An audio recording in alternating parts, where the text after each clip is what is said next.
Hey, brothers and sisters. Hope everybody's doing well. I'm gonna make a final video on the Colombia, but I want to thank you guys all for commenting on the videos, and also always remind you to put Jesus Christ first in everything we do, for He is the truth, the way, and the life, and He will always set you free, brother. Just ask Him.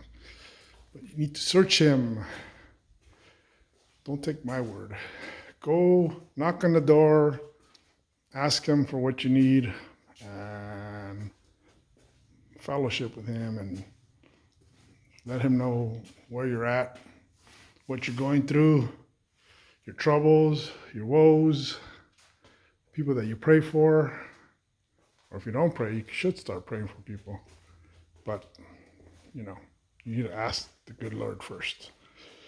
I made a video yesterday, but I didn't really talk detail about the bike of what I did or what I put in. But today I will.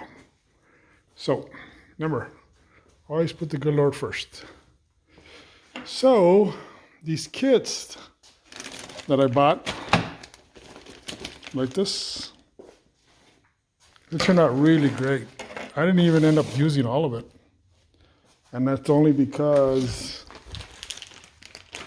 the shifter came with cables, and since I only have one shifter for one rear derailleur, I have two good ones right there.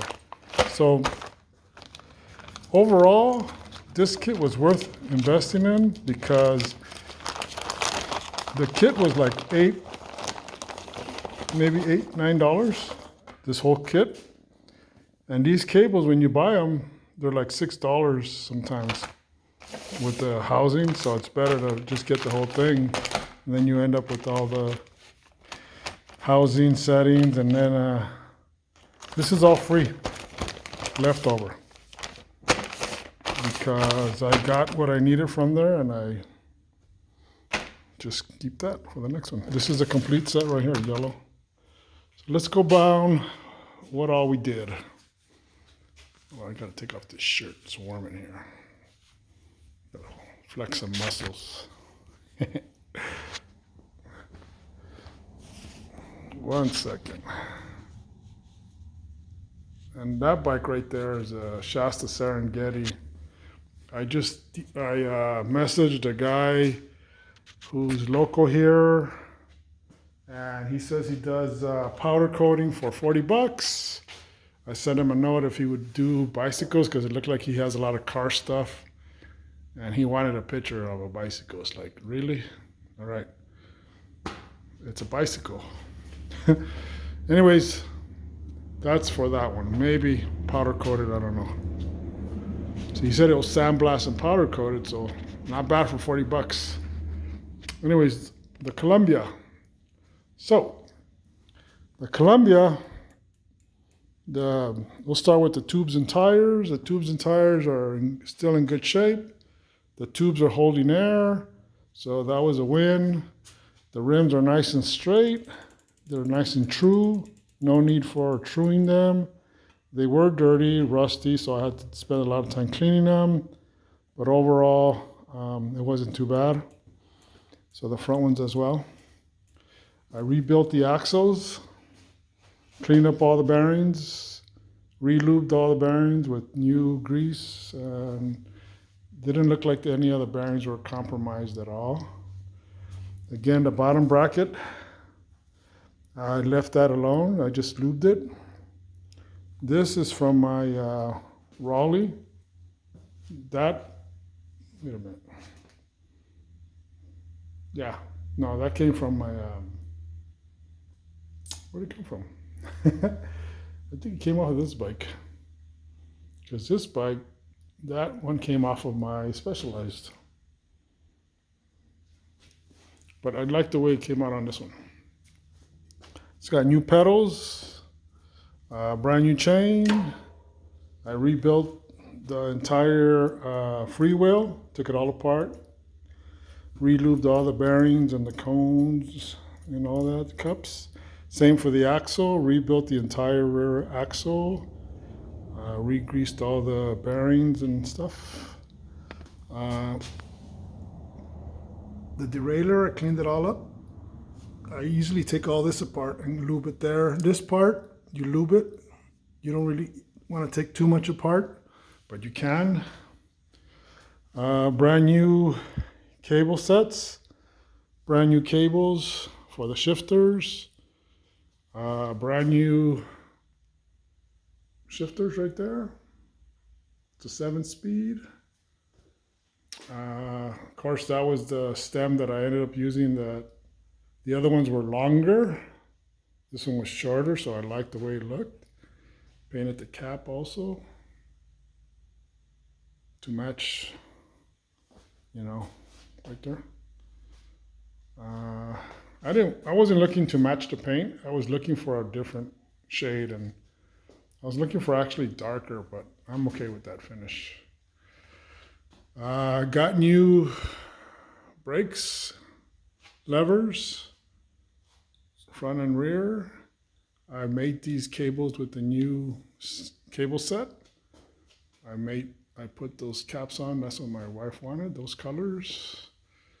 I ended up using the old brake levers here because the ones that I set aside for this bike were out of aluminum because these were kind of nasty looking, but they didn't seat right there. There was too much of a gap right there.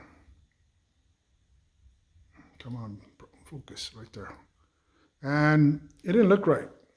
So I just sprayed these down with like WD-40 and washed them with Scotch-Brite, and hopefully they'll stay dark. If not, I'll have to revisit those again later if they kind of fade again, but we'll see. I think they faded because they were out in the sun.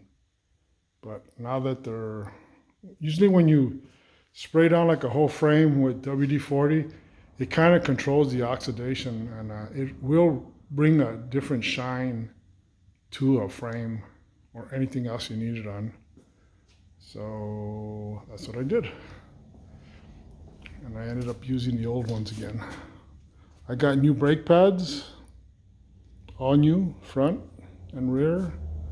I got a new, they call this a noodle, which is this, because the noodle that I had was all rusty and ugly. The seat was donated by my buddy from that work that I did on his Raleigh. It was a blue and aluminum color one that I did about maybe 2 months ago. He bought a new seat for his. He came in this seat. Seat post came off my Specialized. I repurposed this seat clamp from this bike. I shortened up the tube a little bit so that the seat could go all the way down. Hopefully it'll accommodate my wife's height. But yeah, she's all ready to roll. I already took her off for a spin last night, and she's good. Ride's really nice. I'm happy with it. I guess next on the agenda is the Shasta Serengeti, but I don't think this bike's missing any parts, at least nothing major. I need to true the rim. It's a little crooked. It's got Suntour shifters, so you cannot mix this kind of shifters with the gear shifters that I have on this bike. You cannot use like this style, because these click as you turn it, click, click, click each gear, and the derailleur follows it, you know, for the click. This bike is before that type, and it has like the way that the old 10 speeds had it, where you had the old 10 speeds had like two right here for all you old folks that had 10 speeds. So it's more like a, you adjust it as you go. So I like those. and they're complete. So I won't have to look for any. So I think rebuilding them will work. The only thing is, it looks nice and all right here, the shine or the coat, but the top side is so sun beaten because they left this bike out for a long time, and I don't think polishing will help. I don't know.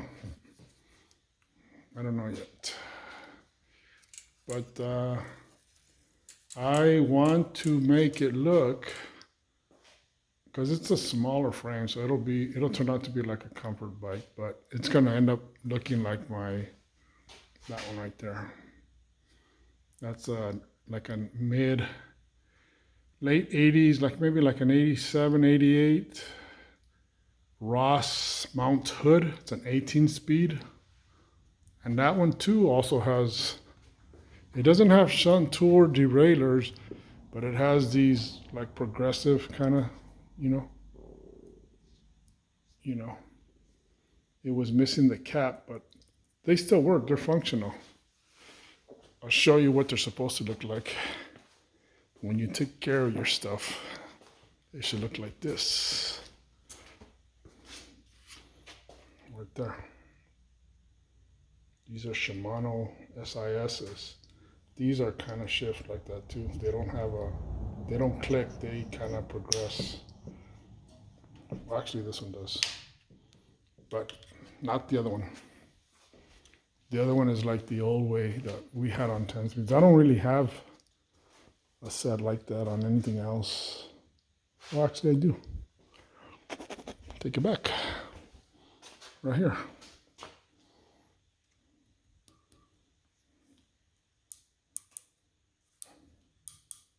They're nice. This is a 1985 Schwinn Murata.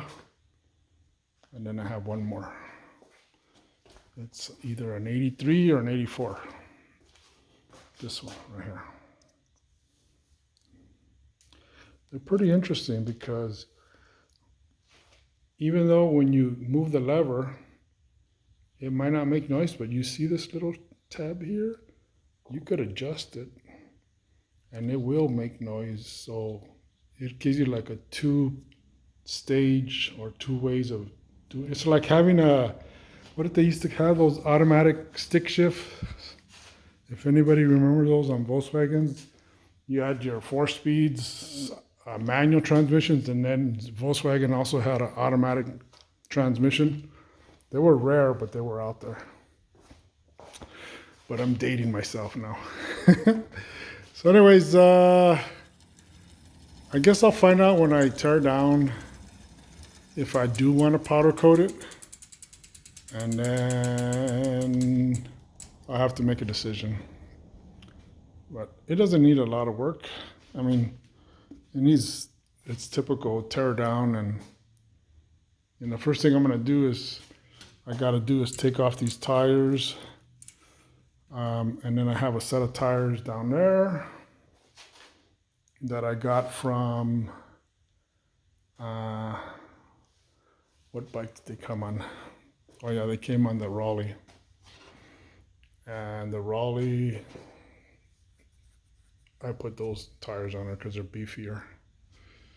I don't like no skinny tires. I need to be beefy, especially up here, You need something to grab the gravel so you don't fall down. Anyways, that's the update on this one is a Shasta Serengeti 18 speed. And it's cool because of the components that it has. The Suntour, the Sakai SX. You don't see that kind of stuff anymore. Yeah, it's got a lot of good stuff on there. In fact, I think it'll be easy to build up. But that one's gonna be a while. Because like I said in the other video, right now we're still dealing with all the, what do you call it? The weeds that came with the rain. So I got almost half an acre here that I gotta, stay on top of, or else they're gonna get out of control. But they're in control. So I want to thank you guys all for sharing and watching the videos, and hope you guys like the videos. I know I don't show the work, but I don't think you want me to bore you greasing stuff like other videos do. I mean, it's fun to know how to do it, but the only way you're going to know how to do it is just do it, you know. But what I like to show is the progression, that where I started and where we're at. So if you go back like 3-4 videos, it shows this one when I first got it. It was all rusted. You know, the chain was rusted, the gears were rusted, the pedals were all ugly. I put new style on there. Yeah, so she's ready to roll. I want to say a prayer to I heard from my nephew that he's doing well in the military. Hopefully you won't have any issues there. Any kind of, you know, from folks that are there also. I just pray that they stay away from him. You know, be good stewards also of the Lord. This table here, I built it from scratch. And I built it to match a table that I had built at our old house, which is that one.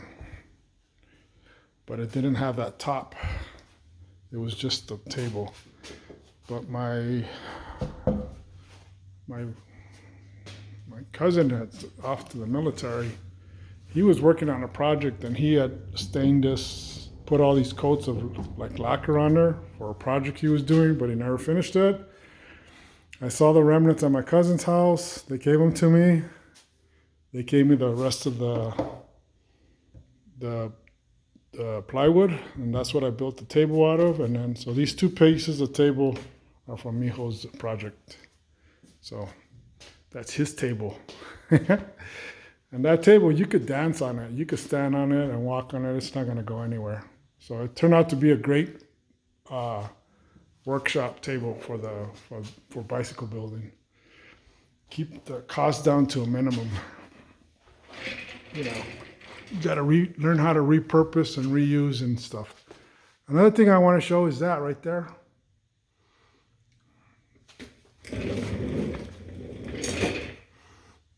That there is not a milk crate. It is not a step for, I'm gonna tell you what it's for. It's got handles, cutouts on each side, right there. So what that is, believe it or not, and the reason why I know what it is because when I was a service tech, we used to go out to service a machine at, I think it was called Mole Richardson in Hollywood. And they made everything for a studio set at this account. This place was incredible. Not only did they build the lights for the studios, I mean, I think the only thing they would make or buy is probably the light bulb. But I wouldn't be surprised if they made the light bulbs there, because they literally did all the wiring, the circuitry, the housings, the lights, everything for those big lights when they're making a movie. I kid you not. It was incredible to walk through that place. There were so many items in there. And these boxes, they were a little bit bigger. What those boxes are for is when they're filming, they have to use those to, you know, prop up the cameras and microphones and all these things, or whatever they're setting up when they're filming. And they would make a bunch of those there at Mole Richardson. And this particular box was at a building that we were renting in Culver City. And supposedly, according to the story, you know, the legend, is that they used to film The Traveling Gourmet show because our room, that place that we were renting, had like a kitchenette upstairs, a whole kitchen, and it was in a way where you could, on one side of the kitchen was so that all the camera guys could, they could set up all the cameras to film the cooking show. So that's the story, that it was the traveling gourmet cooking show from back in the, I don't know, 60s and maybe early 70s. So that box was there as we used it, and it just got pushed aside to the back staircase. And when we closed on that shop, I helped the managers clean up the shop, get all our stuff out. And I just, I've always liked that box there, so I kept it. So that's what that box is. So that box has been around. So maybe the guy that did the traveling gourmet, he probably sat on that box a couple times. You never know. Or to tie his shoe. Anyways, that's the story for today, and I want to wish you guys a good day, and always put the Lord first, for Jesus Christ will always set us free, and he always gives us these opportunities to use our skills and knowledge, and I definitely can say thank you, Lord, because as you walk through all my bikes there, I've taken them from $5 purchases, $10 purchases, $15 purchases, and brought them back to life, like the Coral one that's right behind her. That's a fun bike to ride. It's a early 80s Schwinn Murata 15 speed. She runs great. When I first got it, it looked all black, and it was all painted black. It looked yucky, but I didn't give up on it. Just like the good Lord doesn't give up on you, brothers and sisters. So a good Lord will never give up on you. He knows who you are from the day that he knitted you in your mother's womb. Let that soak in for a minute. So he knows everything about you. So you can't hide. Can't hide from him. Just like Jonah in the belly of a whale. When Jonah didn't want to do what God told him to do, he went and hid at the bottom of the ship because he didn't want to deliver the message to Nineveh. That's what he was told to do. So he decided to go hide in the ship. But God had other plans for him. So God has plans for all of us. Every single one of us. So seek him and you shall find, and he will set you free, my brothers. All right. Peace and love. And be nice and kind and help those brothers in need. Shalom, shalom.